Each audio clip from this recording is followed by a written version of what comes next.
à toutes et à tous et bienvenue sur l'émission Alt F4 qui traite de l'actualité gaming. C'est votre nouveau rendez-vous mensuel sur la chaîne MCE. Alors pour commencer pour cette première édition, je vais vous présenter le sommaire. On va parler d'actualité, ensuite nous aurons découvrir un lieu plutôt sympa qui est un café gaming, avant d'avoir un invité qui viendra nous parler des jeux mobiles. Ensuite, dans une deuxième partie, nous irons découvrir le cosplay avec l'intervention d'une cosplayeuse ici sur le plateau. Enfin, nous finirons l'émission par un top des jeux 2019, voilà, pour un peu récapituler l'année. Pour cette première édition, je ne serai pas seul puisque je serai accompagné de Fanny. Salut Fanny. Salut. Ça va bien? Toujours, toujours. Ouais, ça va. Fanny qui va nous décrypter l'actualité gaming dans sa chronique et je serai aussi accompagné de Thomas qui fera le top jeu 2019. Ça va Thomas? Ça va nickel et toi? Chaud? Hyper chaud. Faut, hein. À bloc. Nous aurons aussi un invité tout au long de l'émission, Benoît. Salut Benoît. Salut. Tu vas bien? Tranquille. Ça va? Donc toi Benoît, tu es étudiant en économie, c'est ça? C'est ça. En économie et sciences politiques? Économie, sciences politiques aux Pays-Bas. Ouais. Et tu joues beaucoup aux jeux vidéo, c'est ça? On est là. Ok. Alors nous aurons aussi Hicham, l'invité qui va nous parler des jeux mobiles. Salut Hicham. Salut, ça va super, merci de m'avoir invité. Bah, de rien, c'est un plaisir. Alors on va commencer tout de suite par la chronique actualité. En ce moment c'est très difficile de suivre, plein d'annonces, des extensions, des sorties, des annonces. Mais je crois que Fanny, tu as quelque chose pour nous rattraper et nous mettre un peu dans le bain. Alors effectivement, déjà je tiens à souligner la dernière mise à jour Fortnite qui s'est mise aux couleurs de Star Wars et pour justement faire honneur au dernier film du réalisateur Abrams, l'ascension de Skywalker, avec des nouveaux skins, donc on peut retrouver Rey, Finn et plein d'autres persos. Et je sais pas si vous aviez suivi, mais ce week-end, à 20h pile samedi, tous les gamers connectés en fait avaient la possibilité de visualiser un extrait du film, avec en plus un planeur chuchoteur taille en petit cadeau. Ouais. Autour du plateau, vous avez assisté à la séance ou pas du tout sur Fortnite? Non. Non, mais c'est plutôt du classique. Ouais. Epic Games pour le coup, ils avaient fait la même chose avec Avengers. C'est ça, ouais. Donc voilà, c'est film grand public, vu que Fortnite c'est un public plutôt jeune, on va dire jeune adolescent, jeune adulte, donc Star Wars ça leur parle.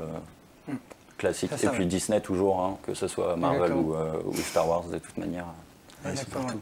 Ils sont partout. Pas mal le film d'ailleurs. Hein. Ouais. On en parle. T'as été le voir Je suis allé le voir récemment. Ok. Plutôt agréable.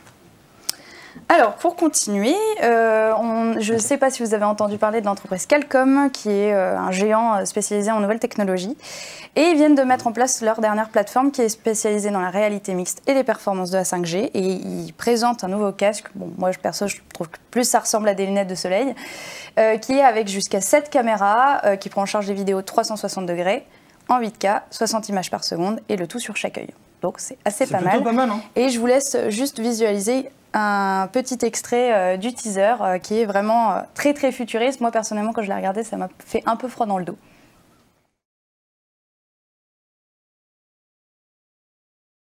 Pour continuer, le week-end de Thanksgiving a été particulièrement festif pour Nintendo. Le géant nippon a réussi à vendre jusqu'à 830 000 consoles seulement durant ce week-end-là, et donc plus de 17,5 millions de consoles qui ont été écoulées outre-Atlantique, que ce soit pour la Switch hybride et la Switch Lite. Alors justement, je voulais savoir, vous êtes plutôt quoi? Alors ouais, la Switch Lite et la Switch classique, un peu mitigé sur ce débat. Benoît peut-être si tu veux.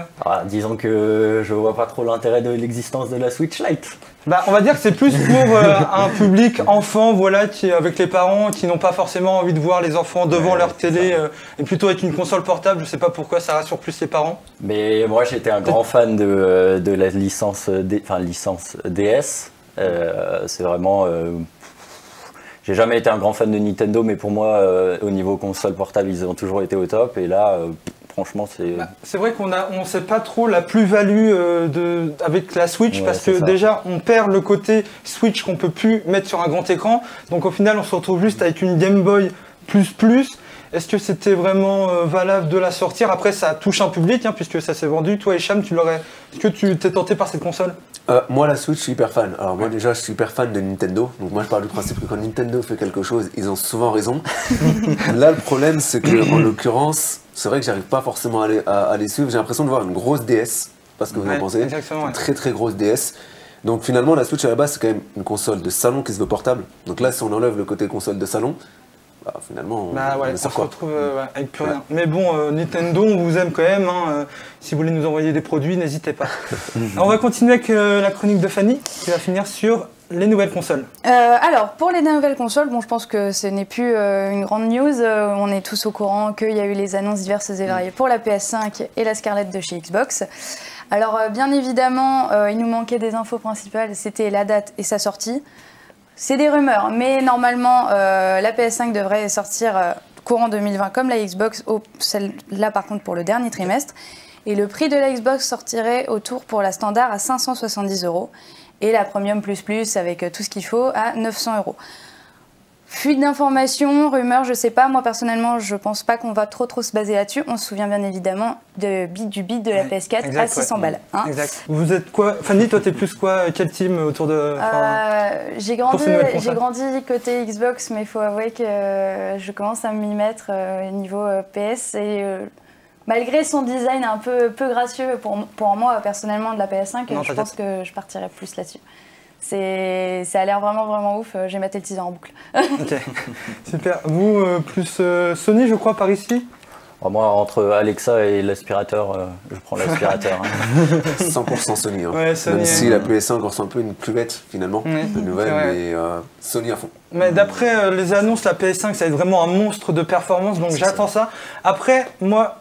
Je suis pas trop d'une des deux teams, je suis plus team PC, voilà, il y a toujours un connard, voilà. Et donc voilà, bon bah super. Alors maintenant, après s'être déchiré, voilà, entre PS5 et Xbox, on va se retrouver dans un lieu plutôt chaleureux, un café gaming.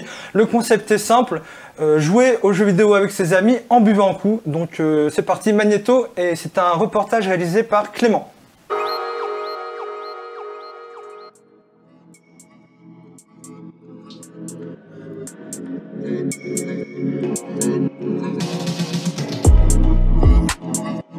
Alors le concept de l'Extra Life Café, il est basé sur une idée qui vient du Japon, qui est le manga Kissa. Donc le manga Kissa au Japon, c'est un endroit où il y a des mangas à profusion, des jeux aussi, donc ça peut être dans des grandes salles un peu comme des salles de jeux en réseau, comme dans des petits box individuels.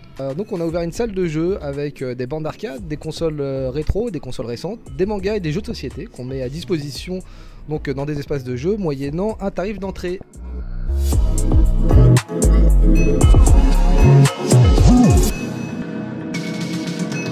Les consoles qui sont là, les jeux qui sont mis à disposition sont issus de notre collection personnelle. On a à peu près 1500 jeux et près de 6000 mangas à disposition.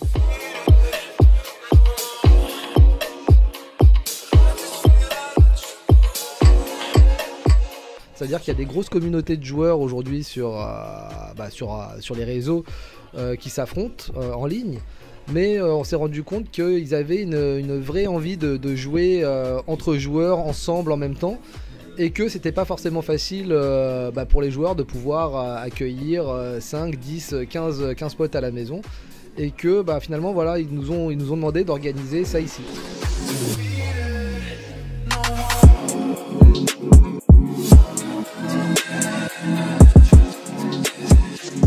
Extra Life Café, on est un café qui accueille quand même tout le monde, c'est-à-dire voilà, on a un public très large et tout le monde est le bienvenu ici, c'est-à-dire que vous pouvez venir voilà, soit avec vos enfants pour faire découvrir les jeux que vous avez connus plus jeunes, comme voilà, venir vous affronter sur des jeux récents, et c'est peut-être eux qui vous feront découvrir des jeux que vous ne connaissez pas encore.